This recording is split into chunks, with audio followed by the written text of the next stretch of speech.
The hidden costs of being a landlord.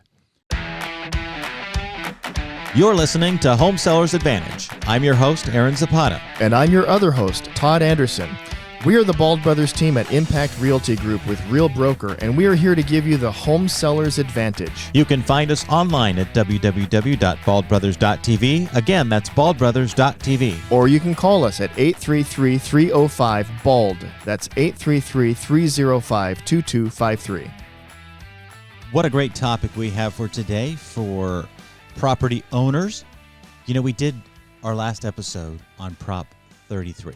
Yeah, we did, and this is kind of a natural follow-up to that one because Prop 33 is oftentimes referred to as the rent control proposition. Which it is. And it should be. Because it's like opens the floodgates for rent control everywhere in California. Yeah, as we discussed last week, though, it has such a much more of a far-reaching effect than just simply the cost of rent. Right. And we encourage you to go back and listen to that episode and that interview. That was actually a great interview with Tim Shaw. And so we encourage you to go back and take a look at that. But today we want to talk about the hidden costs of being a landlord. So this is the other side of it. This is for you as a homeowner. If you choose to have a property that you hold as an investment property and have tenants in the property, what is the cost of doing business? Now, we know what the perceived benefits are because you have a steady stream of income. You have an appreciating asset that at some point you can sell. But there are definitely costs involved with it and associated with it. And there are costs that are even unique to California when you consider it. But before we go there, I was putting together a real estate presentation that I'm going to be doing for the Yorba Linda Chamber of Commerce coming up here on this Tuesday. Ooh, yeah. And we're talking about the nature of the market right now. And I know a lot of you are not landlords, and you may never want to be a landlord in California after this episode. But if you own a home and you wonder what's going on, I would encourage you to come as a guest to the Yorba Linda Chamber of Commerce networking event. It's a luncheon at the Black Gold Golf Course on October 29th. So if it's after 29th and you're just picking this up, it's too late. You missed it. Yep. Don't plan on attending on October 29th on 2025. Yeah, that would be the wrong year. You're too late. Yeah. So, but it's been an honor. Our group, our team in the company that we work with here, the Impact Realty Group, just got recognized by the Yorba Linda City Council for the Member of the Month. And one of the things they had us do is, we get an opportunity to come speak to the chamber luncheon. And so this time of year is a very mixed bag of goods when it comes to selling your home. There's a lot of people that are very curious about how the election is going to go. Every single situation and conversation I'm in lately is about, so what do you think the housing market's going to do with the election? And I'm like, it doesn't matter what happens in the election. I think the housing market's going to go up. Yeah. It has to. And so it has to. It must go up. Well, the reality is the housing market, people need a place to live. And so homes, regardless, do sell, and but they do go through ebbs and flows based on what's happening in the economy and politically as well. Yeah. So I just wanted to throw that out there because if you are around and you want to come by and hear that presentation, I'd encourage you to purchase your ticket ahead of time and come on by. It's a great location. It's beautiful right there on the golf course. And, we'll talk all about real estate. Excellent. So anyways, a little plug there for something we got going on here as the Bald Brothers team. So now back to the topic at hand, the hidden costs of being a landlord. Yeah. So let's just go through the completely obvious situation. A landlord owns a property. He collects rent. Yes. Now, some people would believe that 100% of that rental check goes straight to the landlord. Just pure profit. Pure profit. In fact, go back and read some of the comments on our shorts and on the short videos and on the YouTube long form video that we've got posted. There's some pretty negative, nasty comments from renters and the way they feel about you, the landlord. And if you are a landlord in California, you know that you are probably not the favorite person in the renter's life. And so, Yeah, but they don't. You're not necessarily Scrooge McDuck diving into your piles of coins. Yeah. By the way, that would hurt a lot. That would hurt. That would hurt. But that is the perception that people have, that 100% of this rent is just going into the landlord's pockets, and they're just pocketing it. But no, there's a lot of costs and expenses that go into being a landlord. So if you are a current landlord, you're probably going to be nodding your head a lot like, yep, that's true. If you are thinking about getting into the investment world and buying multifamily or taking a home and renting it out, you're going to be, hopefully you're going to go into that with your eyes wide open and your head full of knowledge so that you're making a great educated decision. So with that, let's talk about the hidden costs of being a landlord. Yeah, well, I think the first obvious one for anybody who owns a home knows that when you own something, you have to maintain it. And so it is your asset. It is something that you have to maintain. If you have tenants in place, it is not the tenant, unless you have an agreement. Now, you can, with a signed agreement, have the tenants be responsible for certain aspects of maintenance for the property. So I don't want to make a blanket statement, but in general, the maintenance of the property is going to fall on your shoulders as the owner. And so that would be the case for anybody who owns property, but that is also the case if you have tenants in place. Another one is when your tenant moves out, you've got missed rent. Yeah. That is if your property is rented for 2 years straight with a great tenant and then they move out, you're going to have a period of time that you don't have a renter. Yeah. It could be 1 month, 2 months, 3 months, depending on how much rent you're asking. And so that's missed rent. And even if you don't have a mortgage on the home, now more than likely you do have a mortgage, and so you can't tell the bank, well, can you hold off? I don't have a renter right now. Yeah, you're going to have to pay that mortgage. But even if you've already paid it off and you own the house outright, you still have to pay property taxes. And homeowners insurance. And so you still have what we call holding costs. You have the costs of ownership that continue whether or not you're drawing income from any tenants that are in place. That's right. And along with that missed rent, if you're in a period where you're waiting to get new tenants into the home, there's also the possibility that your existing tenants skip out on rent or they're unable to pay. And for a period of time, that can be an issue as well, because then you have to go through the process if they're not living up to their end of the agreement of eviction, and that can be costly as well. Well, let's dial a little bit deeper there. Let's dig deeper. So oftentimes when a tenant gets the notice that they are going to be evicted, yes, they have a security deposit on hand that's being held by the landlord. More often than not, the tenant will say, well, you already have the last month's rent, so I'm not going to pay. it.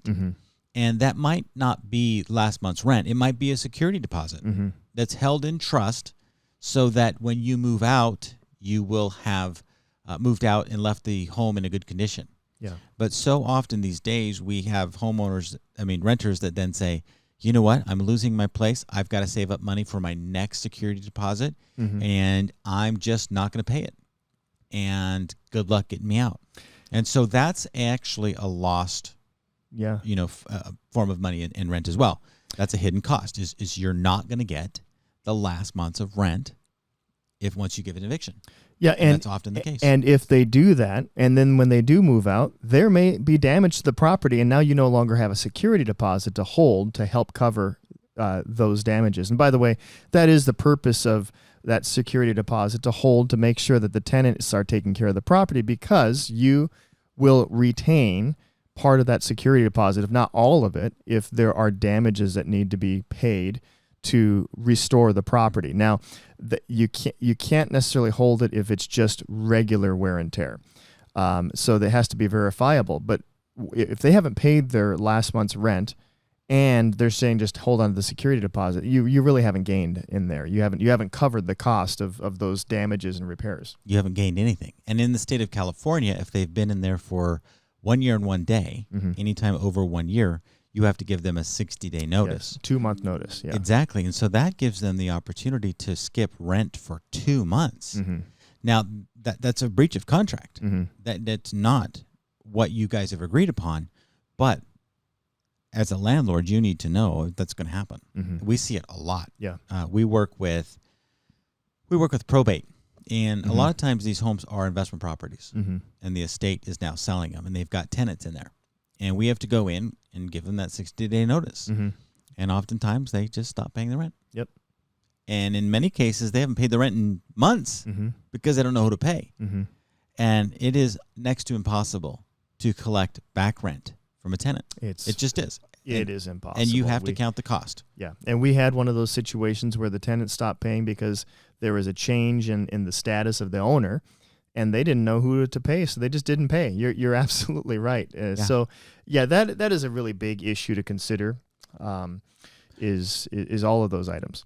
Another one, of course, is we kind of alluded to this, but if you have a mortgage, Mm-hmm. that is a cost that tenants don't see. They don't know how much your mortgage payment is.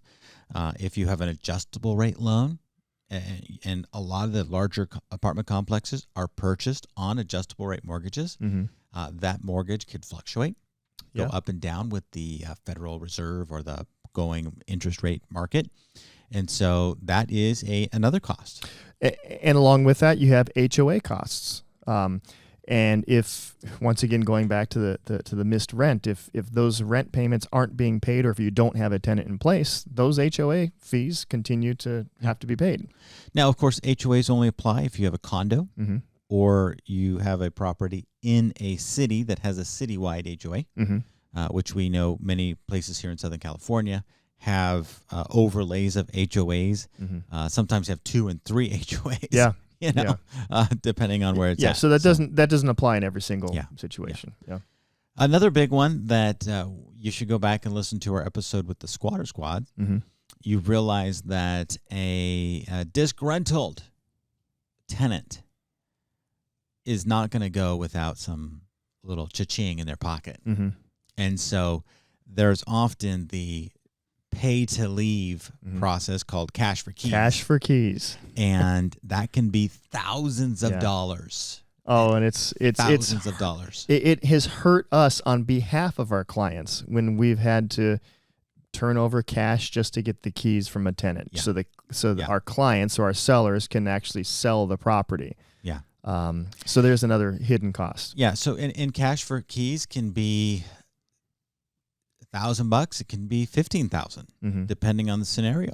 Yeah. It can be quite a bit. And typically you'll have something in writing Mm-hmm. that will say, in exchange for your vacating, the owner agrees to pay this amount of money. Yeah, and if you're in the city of Los Angeles and you're a landlord, you double check with your city and all of those local regulations. But I've heard, and we don't work with any landlords in the city of Los Angeles proper, Mhm. but I know in some of those areas, you have to pay Mm-hmm. for the relocation costs Mm-hmm. of your tenant. Yeah. And so you might have been collecting for 3-4 years, and then all of a sudden you got to take 4 months of that rent, and you have to pay for them to get out Mm-hmm. because you have to pay for the relocation. Mm-hmm. So that's another hidden cost that may come after you've chosen to evict a tenant. Yeah. That's a crazy one to me. And if you're It's just listening, crazy. we would love to hear your comments. If you're listening, if you're not in California, we'd love to know what your thoughts are. But no, and if you live in California, some of you may not be aware of this, even though you live in California, that these are things that you have to deal with. Yeah. And I just want to throw this in there. We're not attorneys. Yeah. We're not even property managers. No. And we're certainly not giving you legal real estate advice. Mm-hmm. If you have something specific, we encourage you to contact an attorney first if it's regarding your contract and your tenants. And if you need to sell a house and you want some advice on how to move through that process, of course, Todd and I are here to help you out. Yep.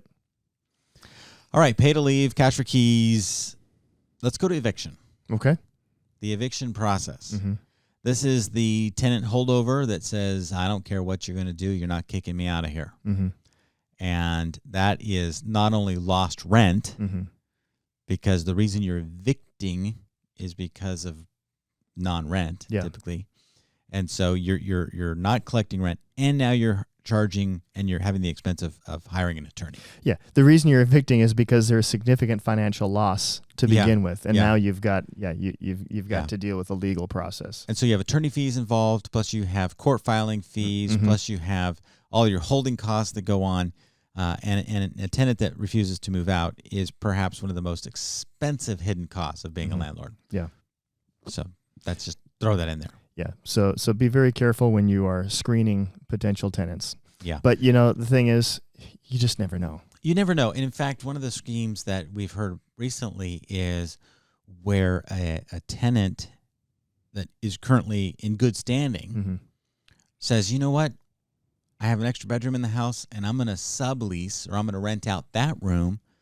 And they do. They publish something on Craigslist and they go on. They rent out a room in your property without your knowledge. Yeah, they sublet. Yeah. They sublet. They sign an agreement. And then that person becomes such a burden on the rest of the tenants that eventually they move out. They move out and now you've got a holdover. Now you got a squatter. That was not part of the original contract. Exactly. Yeah. So that does happen. That's happening right now. And so that's something to be very, very careful with. But that's just another hidden costs. All right. Next one, property management. Yeah. Property management costs. So a property manager is somebody you hire to take care of the property. Also, in most cases, collect the rent, pay the bills. And they take a fee. Yep. That fee is negotiable. It depends on who you're hiring. It depends on what they're doing, but it is definitely a cost of being a landlord. So if you're looking at crunching numbers and you want to make sure that you are at a positive cash flow position with your property, you want to definitely factor in a property management fee. Yep. Next one, you know what, is the commission paid if you hire real estate agents to find you tenants. Yep, and a lot of you, if you own properties, you can do it yourself. You don't need to hire a realtor, but there is a benefit of getting a realtor to help because a realtor, such as Aaron and myself, now this is not the primary thing that we do, but a realtor will help you walk through the process of screening tenants and marketing and advertising and that sort of thing. But typically when you do that, now this is always negotiable, but typically what you'll do is you will pay a percentage normally. Now it can all be, it can be negotiated different ways, but normally is you will pay a percentage off of the first year's income in rent. So if they pay, let's just make it simple math. Let's say it's $2,000 a month. Good luck finding that here for rent. But say it's $2,000 a month, $24,000 a year.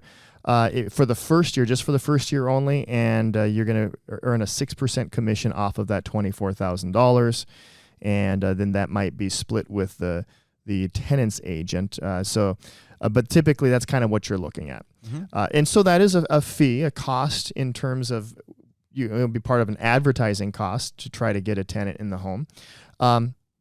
And for some of you, you can just do it yourself, and that's fine. Our advice to you is, once again, going back to this tenant screening, make sure that you're being very careful on that. We had one a couple years ago that the tenant looked really great. And then as we took a closer look at the financials, we noticed that some of the fonts in different pages of the numbers didn't match up. Yes. And we realized that this person had doctored the PDF to make himself look more financially qualified. Yes, that was bad news. That was bad news, and it was a good thing it was caught. Yeah. But you just have to be careful. Yeah. So. Yeah, absolutely. All right. So the next one on our list is utilities. You kind of mentioned that as part of the holding costs, and if you have a pool guy, you should probably pay for the pool guy. If you want your gardening to look great, even after the tenant moves out, you probably want to pay for the gardener. Yep. A lot of times apartment owners pay for water so that the lawn continues to be watered. There's other fees like that that come up, your homeowner's insurance, anything like that. It's just a continual monthly fee that helps keep the property in good in a good condition. Yeah. And the utilities are necessary for that. Yeah. And now normally some of those, obviously if you have a renter in place, renter is going to pay more than likely, unless you've got an agreement, is for their own, water, power, sewer, that sort of thing. But oftentimes part of a rental contract, oftentimes the landlord, the owner of the property, will offer to pay for the ongoing gardening. maintenance. Not always, but sometimes that will be the case. So the owner may cover some of those ongoing upkeep and maintenance items. Normally, it would be the tenant taking care of it, but just depends. Right. Yeah. I know in my situation, we have a rental, and we do pay for we used to pay for the gardener. A rental out of state that you have. Correct. Yeah. The gardener quit. Mm-hmm. And so in lieu of a rental increase, I asked my tenant if he would mow the lawn. Mm-hmm. And we're in an HOA there. Mm-hmm. And so if there is not a good job being done, I would be notified. Mm-hmm. And so he's done a good job. Yeah. And so we talked about it. And he was like, I'm happy to do it. Rather than a rent increase, I'm like, great, let's just do that. Yeah. But again, that's a hidden cost. So rather than me increasing my rent, I am now keeping the rent the same and offsetting a cost. You evil, wicked, thank you, stingy landlord. You, no, that's I gave him the option. So that is what Aaron just shared is a great example of normally the way it works. Landlords and their tenants get along. In most cases, because you want to have a good tenant, and so it's in your best interest as a landlord to treat your tenant fairly, and with integrity. Mm-hmm. And likewise, if the tenant wants to be in good standing with the landlord and have a landlord that's not going to be increasing the rent, he or she is going to want to be a good tenant. Mm-hmm. And so normally there's a symbiotic relationship between landlord and tenant that is positive. But when it goes south is when someone does not live up to his or her end of the contractual agreement. Yeah. Moving on down our list, we have banking fees.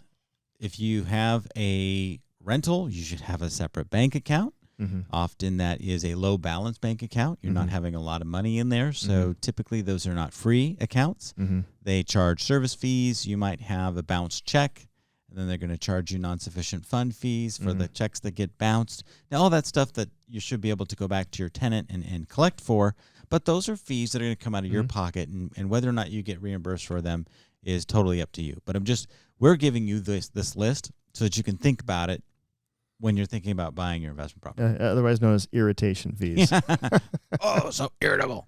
Yes. Here's one that most people don't think about. If you own an investment property, you are going to dedicate time to that investment property. Mm-hmm. And that time may be inconvenient to you. You may have to be there in the middle of the day, and you're going to have to call your employer, and you're going to have to take time off of work. And whether or not you're paid for that time is between you and your employer, but missed work is a burden of a landlord. Mm-hmm. If you're talking about a big, and I'm talking about a small person, not a small person, but a small landlord. They don't own a ton of properties. It's not their full-time job, right? There are definitely landlords. That's all they do is they take care of their properties. But most people are not in that position. Yeah. So you might have to miss work to go check on your property. Mm-hmm. You might have to go do an eviction during the middle of the day. You might have to do something that's going to take time away from another job that pays you to be there, because you can't be there. You got to lose money. Say, hey, I got to go meet with the squatter squads and take care. That's right. Take care of a deal over. They're like, again, you got to get out of here. All right, last one on our list, because we are running out of time here. We are trying to keep this under 25 minutes because this is kind of a depressing subject and we don't want to go too far. And we do also have a meeting to get to. We do. But this last one here on our list, and I'm sure there's more. So please comment, share, like if you found this helpful. Yeah, if you think of anything that we didn't cover, put it in the comment section. Let us know. The last one here is travel expenses. Yeah. Traveling to and from an investment property can be costly. Yeah. Especially if they're out of state. Mm-hmm.